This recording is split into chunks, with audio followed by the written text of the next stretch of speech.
Welcome back to Inside the Pylon, a Midwest college football podcast, joined as always by Clinton Boring. My name is Ryan Satkowiak, and we have a full-on clown car for this episode this evening. It is week 7, the week that we have had circled on our calendars since probably January when the schedules came out. We got Ohio State, Oregon coming up this weekend, the headliner. Well, one of the headliners. We're going to call it the headliner for our purposes. And to help us preview the game, we are bringing back 2 repeat guests onto this show. We have Cameron Teague-Robinson, Ohio State beat reporter from The Athletic, and Dale Bliss covering the Oregon Ducks for Athlon Sports. Thank you guys so much for once again joining us on our fine show here this evening. Dale, first and foremost, sir, how you doing this evening? Wonderful, thanks, and thanks for having me. Mr. Cam, how are you tonight? Yeah, I'm good. I appreciate you guys having me. And Clinton? I'm good, man. I think this virus stuff is finally kicking the can, and I'm feeling a little more 100%. I'm juiced up. I'm ready to talk.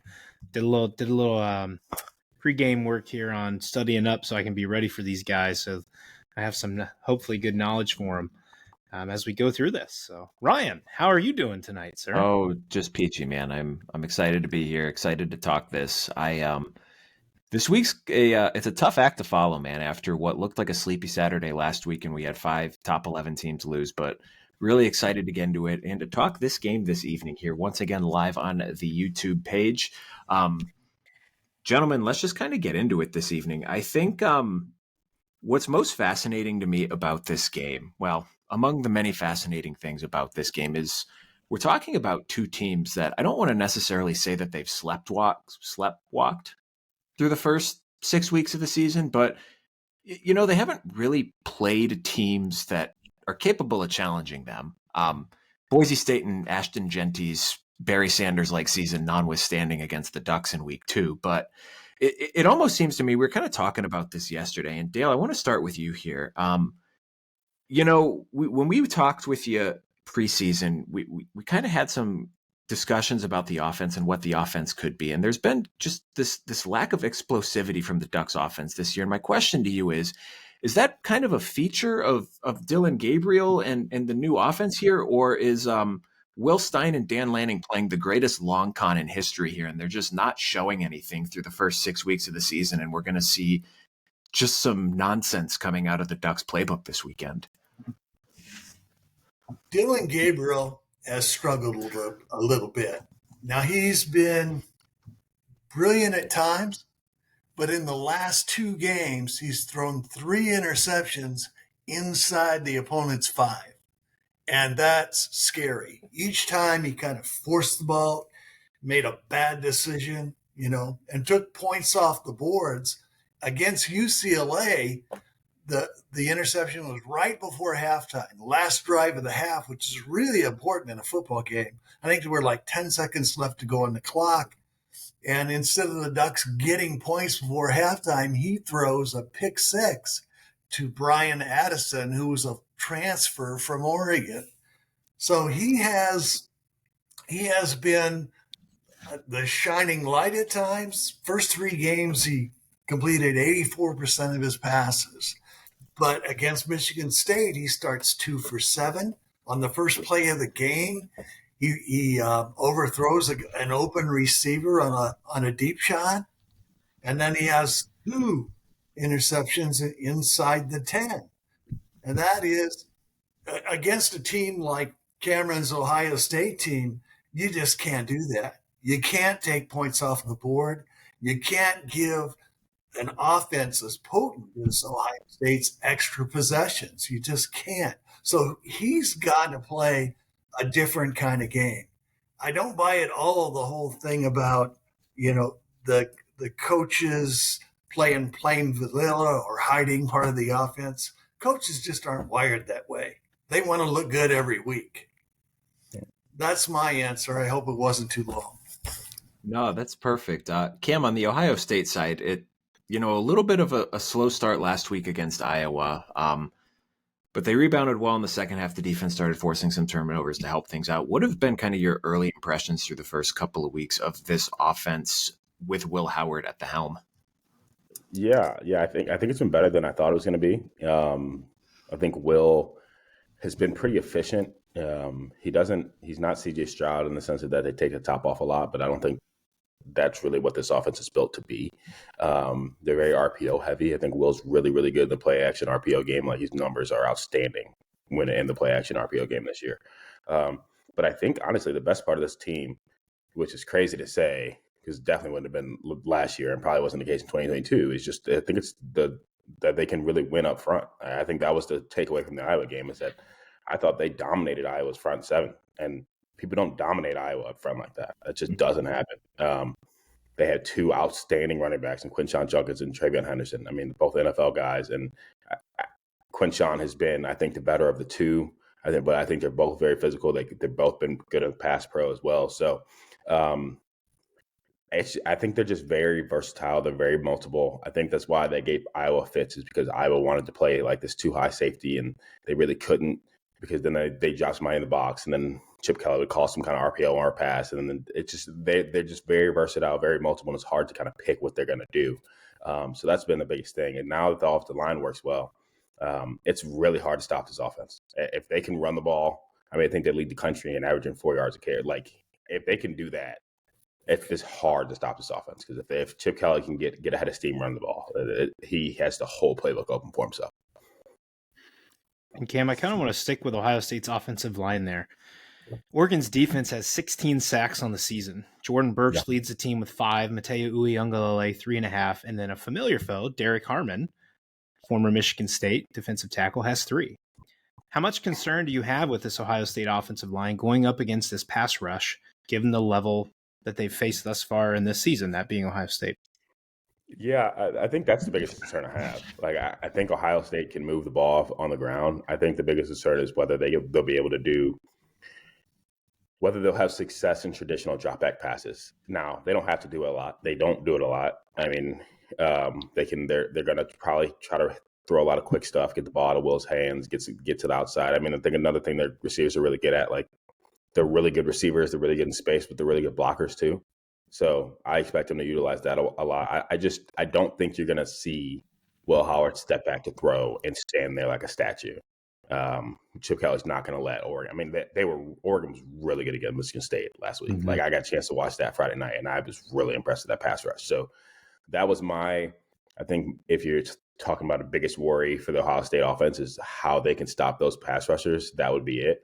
But I don't think Chip's going to let Will just stand there and just get hollered at by those guys. And I do think Ohio State's offensive line is better, like improved from a year ago, but they haven't played guys like these yet. And then, Dale, I wanted to flip that over to you. Oregon's offensive line, as we talked about with you over Twitter, was a big question mark early. They give up 9 sacks in the first 4 games, tons of pressures and hits on Dylan Gabriel. However, in the past 2 games, they've given up no sacks. What is your confidence level in this Ducks offensive line going against players like Jack Sawyer, JT Tuimoloau, Tyleik Williams? About 5%. I mean, those guys are really, really good.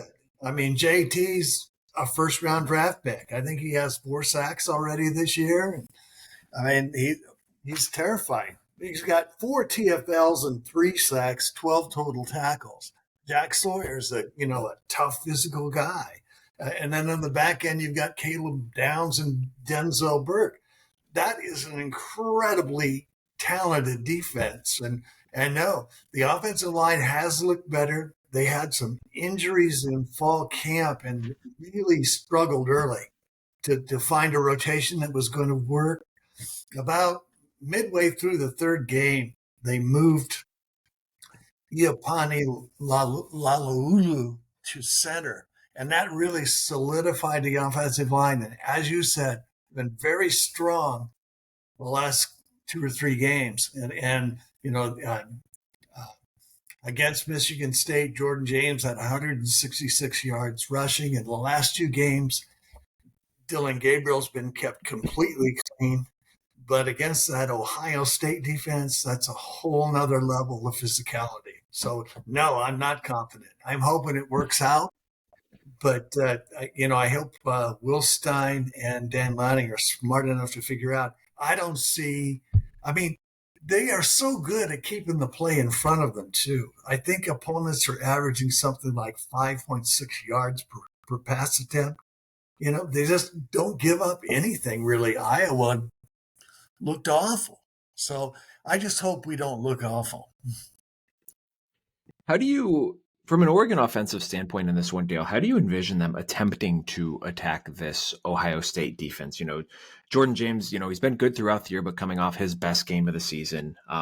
Clinton and I were talking about this a little bit, yesterday and then before you guys joined us today. But, last year you had the 1-2 punch with Troy Franklin and Tez Johnson, and Tez Johnson's done a really good job of ascending into that number one role. But I think we all kind of expected Evan Stewart to be a little bit more of a player than he has been this year. And then, Trayshawn Holden's been fine, but again, they haven't necessarily had that guy step up to be kind of a 1B to what's been a 1A so far for Tez Johnson. How do you see the Ducks trying to go about exploiting what's been a stout Ohio State defense so far this year? Ryan, that's a great question. My first answer would be, what do you try to exploit? Because I don't think there is anything you really can. I think what Ohio State will try to do is take away the J's. Jordan James, Tez Johnson, those are the guys they're going to try and lock up and keep from hurting them. I think they held Iowa State's running back to about 86 yards, and I expect they'll do a similarly good job against Jordan James. They're going to try and put the game in the hands of Dylan Gabriel, who struggled a little bit over the last 2 weeks.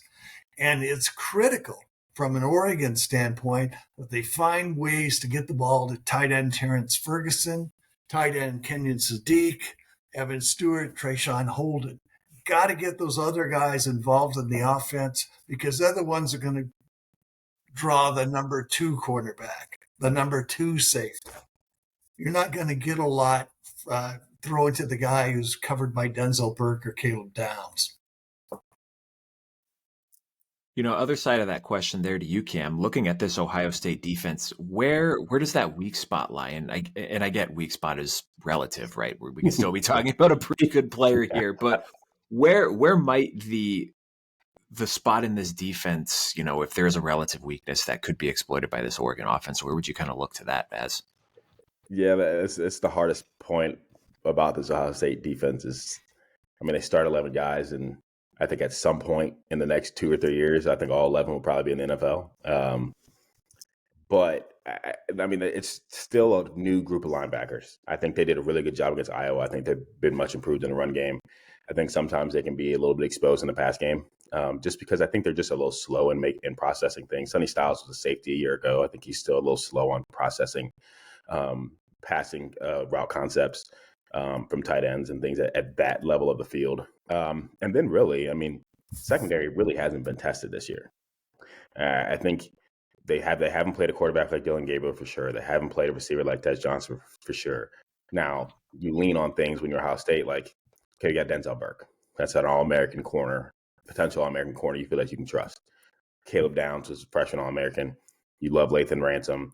Davison Igbenogsen's a draft pick next year. Jordan Hancock's draft pick next year. So you lean on those guys, and you don't have to let Denzel just follow Tez everywhere.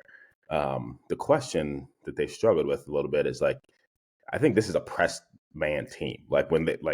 Cade McNamara really didn't play terribly in that first half. They just didn't finish drives. But Ohio State kind of was okay with him dinking and dunking underneath them.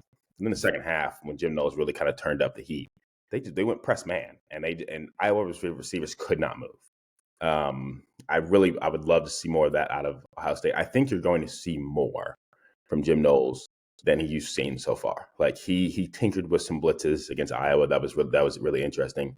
I think they're going to blitz Caleb Downs from a lot of different places. I think they're going to blitz corners. They're not going to they're going to time up blitzes well to try to confuse Dylan Gabriel. I think Dale's right. They're going to try to stop the run, which I think they're really good at. And then on third down, they're going to try to confuse Dylan Gabriel, especially in the red zone. Well, I'm sure there's someone else in the world who's proclaimed this nickname, but I texted Ryan Friday, and I said it the week before that I think Dylan Gabriel needs a sponsorship with Dunkin' Donuts, because all he does is dink and dunk. So what gave me pause, and you just brought that up, that's why I was shaking my head, was I heard Austin Ward and those guys bring it up 2 weeks ago, how Ohio State keeps playing 10 plus yards away from the receivers and just leaving this open. And I'm not even thinking about Iowa. I'm sitting here thinking Dylan Gabriel's going to kill you.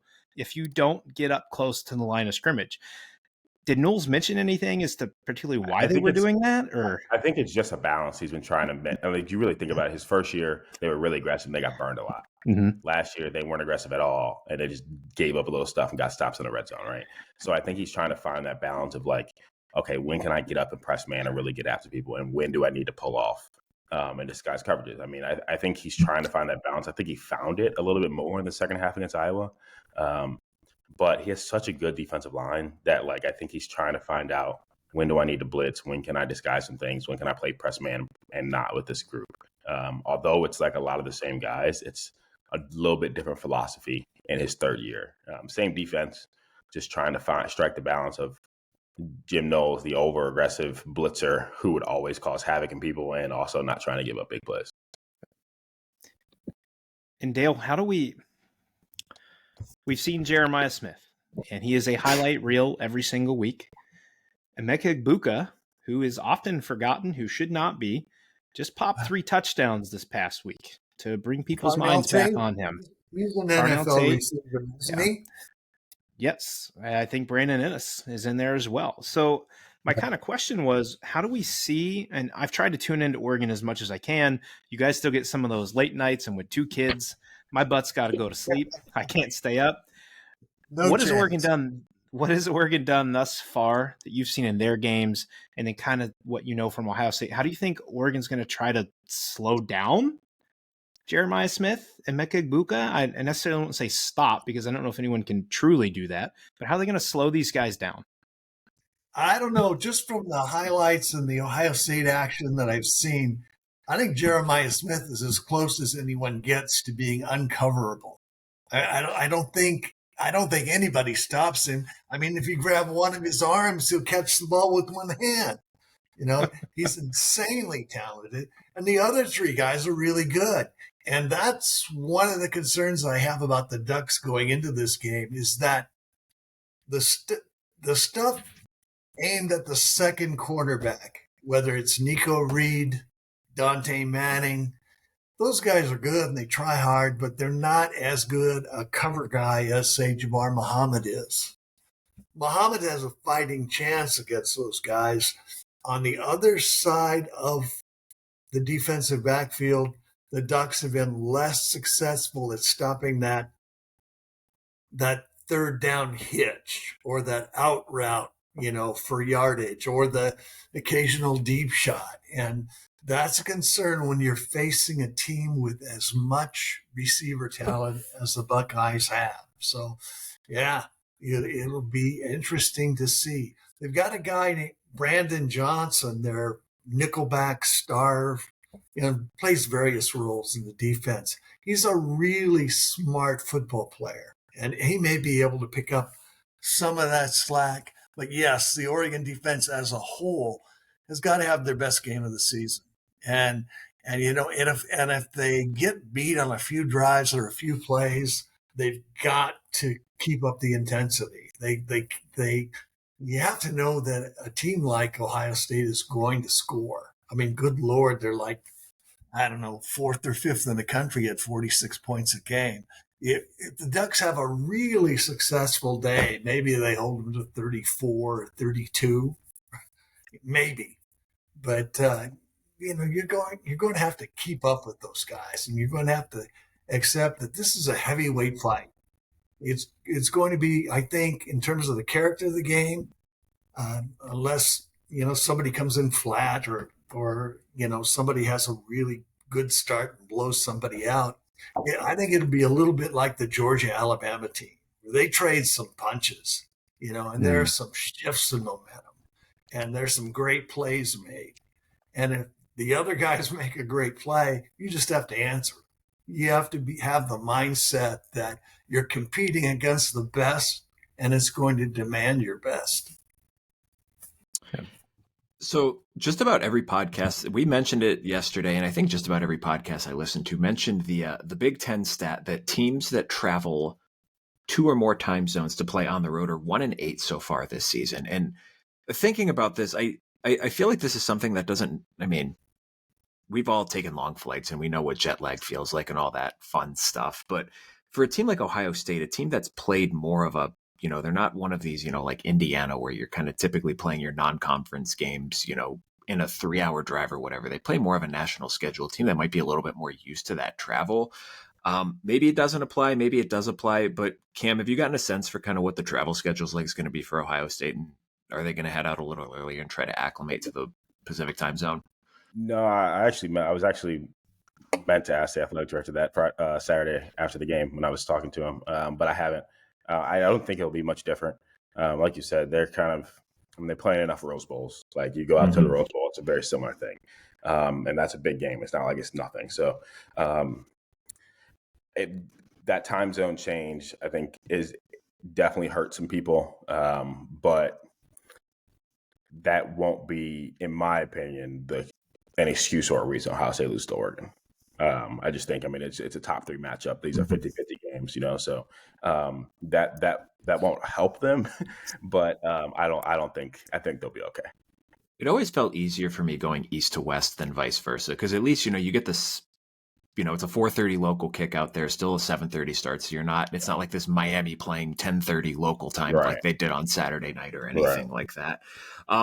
How do you, though, Cam, envision this Ohio State offense looking to attack the Oregon defense in this one? You mentioned the RPO game with Will Howard. Are you anticipating some more run first, kind of get the ball into Judkins and Henderson's hands in space, a little more pass in this one? What's kind of the sense?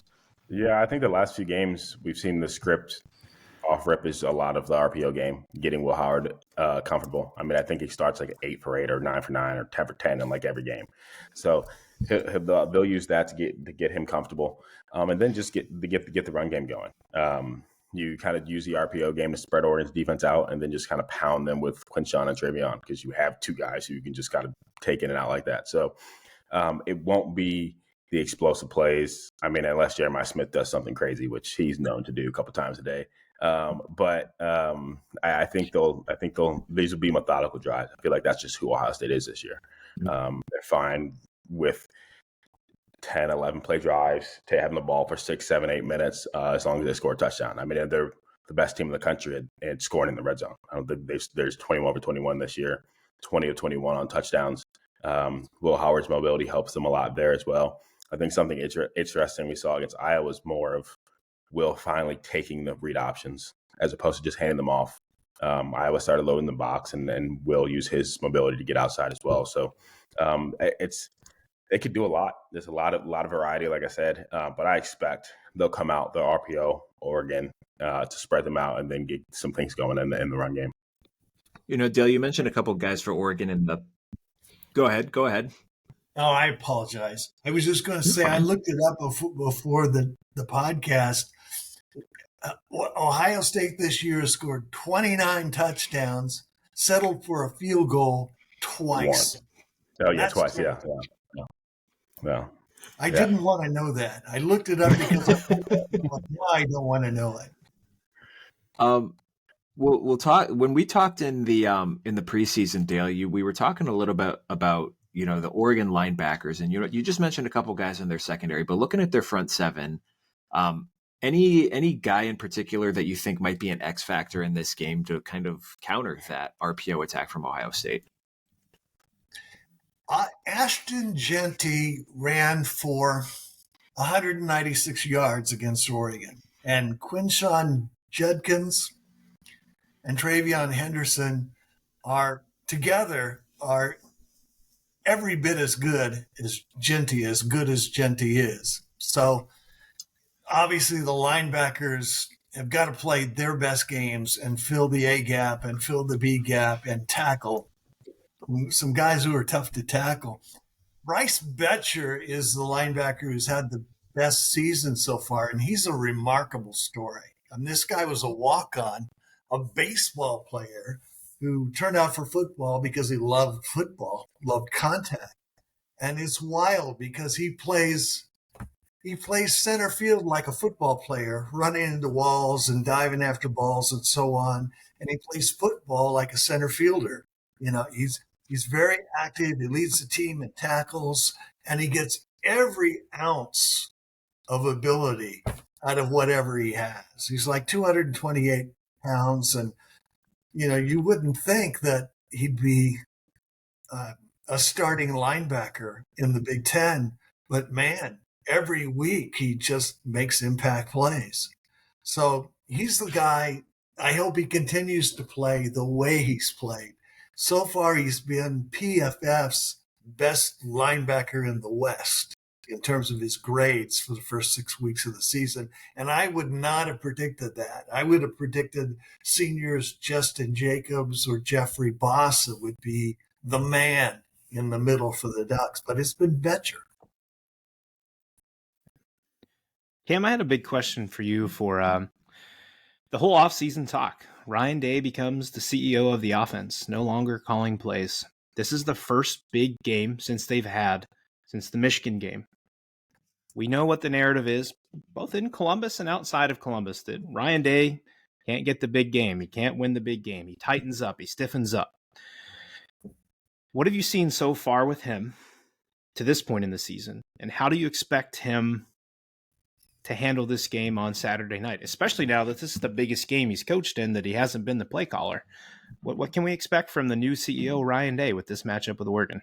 Yeah, it's been interesting to watch him a lot this year. He's seemed more relaxed a little bit when he talks to us and the media, and even when he talks to us off camera, he seems to be a little more relaxed than he was in the past. I think you see him on the field. I think he's more aggressive, especially going for fourth downs. Him and Chip going for fourth downs are more aggressive. I think you see his demeanor and his personality more on the field now, that he doesn't have to worry about, okay, that play didn't work. What do I need to call on third down and what I need to prepare for? So I think he gets it's a different motivational type of Ryan Day I think you're going to get this week.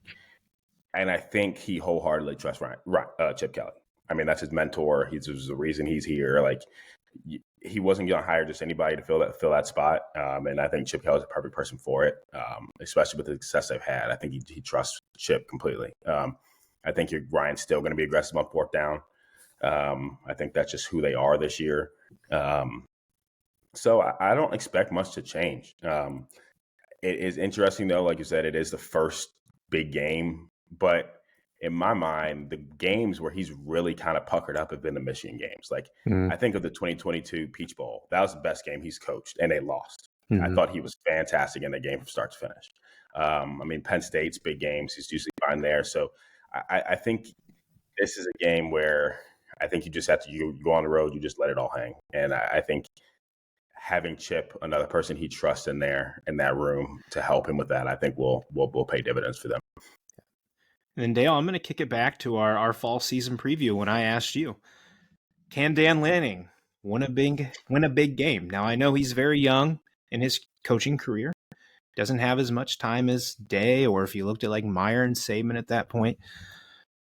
But if he loses this game, I think that narrative's going to grow a little bit bigger for him, that can Dan Lanning win the big game? So how do you expect, or what do you expect to see from Dan Lanning in this matchup? Well, I hope I see a prepared and composed coach, because all the people who have trolled me since July will go crazy and take a shot and go through their bookmarks and take another shot if he has another failure in a big game. I've looked it up, and he's played teams that were ranked in the top 10 at the time of the game 5 times. And he's 2-3 in those games. Which is below par. Overall, now he's up to 27-5 as a third-year head coach. That's an .843 winning percentage, which is in the top 5 of active FBS coaches. The other 2 that are up there are Kurt Signetti and Ryan Day, who's number 1. He was .875 at the start of the year. I don't even know what it is now, probably .890. I have no idea, but it's I don't know how, when you have guys who win like this and create programs like this, where that comes from. I mean, who has the right to say, well, that's a big game, that's not a big game? You won that game, so it doesn't count as a big game. But if you'd lost it, it would have been a big game. And Ryan Day is a tremendous football coach. He's built a program that contends for the national championship every darn year. And Dan Lanning is becoming that kind of coach. You don't win that way 27-5. Come back the next year and have another team that's that competitive and makes the top 5 unless you know what you're doing. And yes, I mean, you can lose to Ohio State. A lot of people are going to lose to Ohio State. It would not surprise me if they win the national championship. And the Ducks, in order to win it, will probably have to face them 2 times, possibly 3 times. So, I mean, everybody, Dabo Sweeney, Kirby Smart, they all went through that period of proving themselves, of coming up short in those big games. You don't win those big games until you do. And sometimes it takes what? A little luck, a quarterback with the right mindset, a team that's ready to go and takes it upon themselves to play their best football. One thing that will help him both this weekend and in the future big games is now the Ducks have a field goal kicker. In fact, they have 3. They're 7 of 8 kicking field goals this year. And last week, Andrew Boyle hit one from 50 yards. And that's something we haven't had at Oregon in years. It was the first time since 2008 that an Oregon kicker had hit one from that far away. And in a big game, in what might be a close game, being able to hit that field goal before the half or on a possession that breaks down is a huge lift. And it might help them. But you know how those narratives get rolling. It's Ryan, you brought up the article last night about the comparing Ohio State. Well, it might as well have been a loss to Iowa, and then going down and sugarcoating what Georgia did with Auburn. Like, that's how those kind of stupid narratives get started. Is some guy at ESPN gets a handle, types out his report and puts it out there, and that's how the whole crap gets started. Like, dealing this whole offseason in Columbus with people bitching and moaning about Ryan Day and saying he should be fired. I'm so sick of hearing that stuff. And it's going to be the same way if something happens similar with Oregon. These are 2 great coaches who we should want to have in the Big Ten for a very long time. They're phenomenal.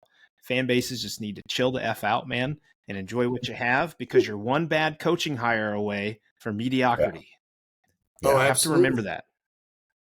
Absolutely. And if Vanderbilt can beat Alabama, anybody can lose. So saying that this is a big game and that isn't, hey, you got to bring it every week, right? If you're winning, 84% of your games or 89% of your games, there's no way anyone, any fan, any reporter should be able to say, well, he's can't get it done. He's not a big game coach. They're all big games. Yep. Cam, I want you to be Nostradamus here for me for a second, because this stat just popped up on Twitter from Bill Connolly, and it's talking about offensive efficiency and explosiveness for teams when games are between 10 and 90% win probability per ESPN analytics. And the thing that I got from this stat is Ohio State has played 13 snaps on offense this season when the win probability was between 10 and 90%. So to say that it probably starts at 98%. Yes. It was probably the first 13 plays of the Iowa game. Yeah, probably was. So the moral of the story is there hasn't exactly been game pressure on the Buckeyes this year. And I think like looking back at Will Howard last year, he played probably his best game of the season in that overtime loss against Texas. Yeah. Let's fast forward to, Saturday at, God, I'm trying to do the math and translate to Pacific time. Let's just say 10 Eastern time. So we're like mid fourth quarter. It's a 1-score game here. From what you've kind of gathered about, Will Howard and this Ohio State offense, how well do you think that they're equipped to be in kind of that pressure cooker, given game score, the environment that they're in? Autzen, notoriously one of the most difficult places in the country to play. Yeah, I think they're well equipped for it, mainly because this isn't so in college football, I think sometimes it's a luxury to have players like Cam Ward right now, like guys who can just make the crazy play and go win you a game, right? But I think that also can backfire on you in high pressure, high emotion games if that player isn't calm. Like, I think that's what works with Cam Ward so well, is that he's pretty calm all the time. Will is that way, and he also doesn't have to be a superhero. He doesn't have to make the superhero play for Ohio State to win. So I think that they will be okay. Now, they haven't had those high pressure fourth quarter moments, right? But you look to the two Big Ten games. The Michigan State game, I mean, it's 17-7, and it really could have been 21-17, Michigan State. They drive down the field, Will gets hit, obviously comes out, and Devin Brown throws a touchdown. That was a really good drive from Will Howard, and a moment that really kind of swung the whole game. You look at the Iowa game, it's 7-0. They get ball at a half. If they get stopped and don't score, that's a different game. They go right down the field. Will leads a really good drive, throws a nice touchdown pass to Jeremiah Smith. So I think the thing of when you look at both those games and both those moments sticks out is that they don't get out of who they are. They don't get too superhero ball heavy. I think they just stick within the scheme, and I think it's because of Chip Kelly. Like, I think they just trust Chip Kelly. He does so much that he gives so many different looks that, like, I think they're pretty confident in everything he runs that the other defense doesn't know is coming, because it's like the motions he runs, the stuff he does, it's really difficult to slow down. So I think they feel pretty good. I'm not too worried about the pressure of the game being too much, especially for a guy like Will Howard, who's, like you said, his best game of the year last year was against Texas, won a Big 12 championship, beat when Kansas State was, I think, a top 10 team at that time. He's played in those big games before. So I think they'll be fine from that sense. This is a very, very, very experienced team, probably the most experienced team Ryan Day's ever had. Dale, what's been the sense among the fan base heading into this game? You know, it's a program that, you know, since Dan Lanning has been there, and even, you know, a couple of times under Cristobal before him, that there's no shortage of big games coming into Autzen. Where does this one rank for the fan base in terms of, you know, biggest games of the last 5-ish years or so? It's the biggest. I mean, there's no doubt about it. It's 2 against 3 in the first year of the 12-team playoff. You know, being one of those top 4 seeds is a huge advantage in that playoff. So, yeah, it's the biggest. And the Ducks have, by playing down to their opponents, they've managed to manufacture 2 situations this year where they needed a drive in the fourth quarter to take control of the game and win it. And both times they succeeded. Gabriel took them right down the field. They scored a touchdown to put it out of reach for Idaho. They kicked a field goal in the last minute to win the game against Boise State. Now, it was bad to get in that situation, but to go in and handle it is something you can kind of put in your bank as a situation you've handled, and you can have a little more confidence going forward. I think players go to schools like Ohio State and Oregon to play in games like this, particularly with the Buckeyes and the tradition they have and the kind of players they attract and the winning tradition that they have. I mean, they're going to be ready for this. They're going to respond to it. I have no doubt about that. And I hope we see a classic.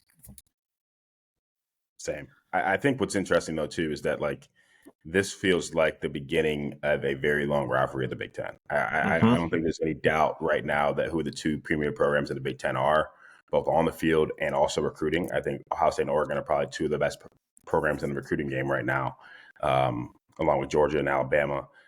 So this feels like the start. Really not even a start. Like, these two programs have history, but in terms of, like, being in the same conference, this feels like the start of what could be a very long Big Ten rivalry, as long as Dan Lanning and Ryan Day are the head coaches. Well, listen, if we're being honest with each other, it could be part 1 of a 3-part series just this season, depending on how things play out in the rest of the conference. The interesting thing with the Big Ten this year, though, is that, like, I think Penn State's a little better than I thought they'd be, or at least, I mean, they're a top 5 team right now. I don't think they're a top 5 talent team right now, but they are a top 5 team right now. Indiana's a team, like, I think I just assumed at this point of the year, every other Big Ten team would have a loss, and that it'd just be Oregon, Ohio State. It really seems like if especially if Penn State beats USC, like, they could be a Big Ten championship contender. I mean, Indiana has to go to Ohio State, but this could be another rematch in Indy, but it also could be one of 4 or 5 other teams too. First time in the history of the AP poll, and they've been doing the AP poll since 1950. It's the first time that the Big Ten has had 3 teams in the top 4. The top 4. It's crazy. Cam, I can't believe this. You're going to piss all of our Michigan fans off. You didn't dare say Michigan's a championship contender. You left them They, off. they are awful. Oh my goodness, they're bad. Sorry, I had to throw that one in there. Sorry to the Michigan fans. Hey, Kicking them listen, down. If they didn't stop listening to us after yesterday, man, they're going to now.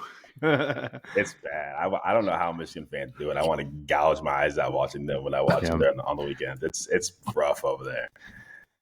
Mr. Dale, I had a little trivia question for you today, if you're open to it. Okay. So we're coming into this weekend.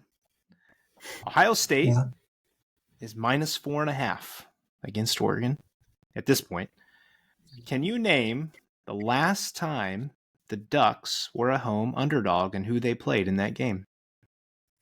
Oh, man. That is a tough question. It's funny about that point spread because preseason, Oregon was a 1 or 2 point favorite, in the preseason odds that were available.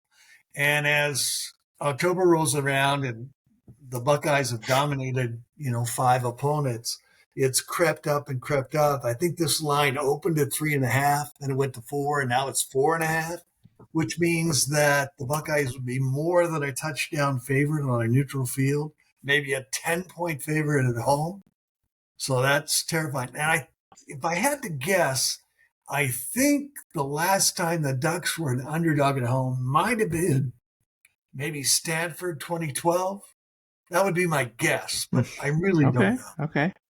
So the answer was their 2018 matchup against the Washington Huskies, which Oregon won 30-27 in overtime. Yeah. So I found that's impressive. I mean, you go, Cam, this is completely, I don't have the answer to this. When was the last time Ohio State was a home underdog? That's probably before I was born. I mean, I was born in 93. It's got to be before then. Were they? Wait, no, they played in the Big House last year. Never mind. After Howard Hopalong Cassidy graduated. That would be my guess. Yeah. I mean, Ohio State also has the longest winning streak against non-Big Ten opponents or something like that. That's the impressive thing about Ryan Day is he doesn't lose to non-ranked opponents. Yeah, it just speaks volumes though for Oregon and the environment they have. The last time they were home underdog, given what they played last year in the toughest of what we saw of the Pac-12, unfortunately, it was their swan song. Impressive. It speaks volumes for Autzen. That is a stadium I've always wanted to go to. It really intrigued me this offseason when we read mid 50,000s it holds, but the decibel level that stadium puts off is deafening. So I'm eager for this game, man. I'm juiced. I'm ready to go. Yeah, it's gonna be a good time. I'm excited. I can't wait. Before we let you guys get out of here, any predictions you feel like dropping on a Monday night? I picked Oregon before the season. I don't know where I'm at, honestly. I probably will stick with my Oregon pick. I think I picked Oregon by 3. I think just maybe playing on the road helps them. And then, like Dale says, they have a really good kicker. We haven't seen really Ohio State test Jaden Fielding much, other than when he kicked the ball out of bounds on kickoffs 3 times in a row. But it's the that is the worst. It is. But I don't know. I'll probably still stick with that since, I give the home team the 3-point difference there. But I honestly, I've gone back and forth on it for the last 2 weeks, especially since the Iowa game.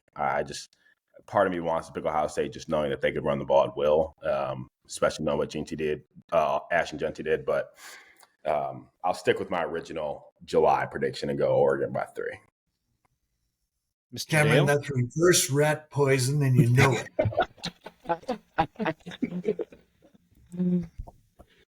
it. Great question. There are a couple of factors here that I'm really curious about. Stadium record at Austin is 60,055. That's standing room only, packed the place. They had 59,802 for the Michigan State game. I think that Ohio State fans, which travel well as any fans in the country, have bought up a lot of tickets on the secondary market. That crowd is going to be blotched with some scarlet and gray. And I think that will mute the effectiveness of Austin as a home environment.